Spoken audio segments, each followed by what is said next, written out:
मुख्यमंत्री नवीन पट्टनायक नेतृत्व बल बर्तमान जेएसडब्ल्यू से तार पुणी प्रकल्प प्रतिष्ठा करने को जाऊँगी जोटा को मुख्यमंत्री जीवे निजे शुभ देवाई एवं मु आशा करुँची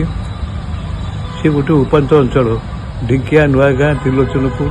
ये सब हूँ नई सेपार गोटे उपात अंचल एवं सेठी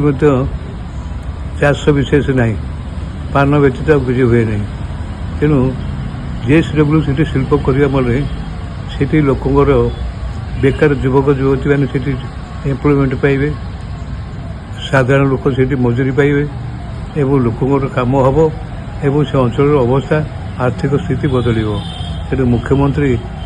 उचित पदक्षेप नहीं दृष्टिभंगी जहाँ से जेएसडब्ल्यू से गलापर से अंचल अवस्था बदल।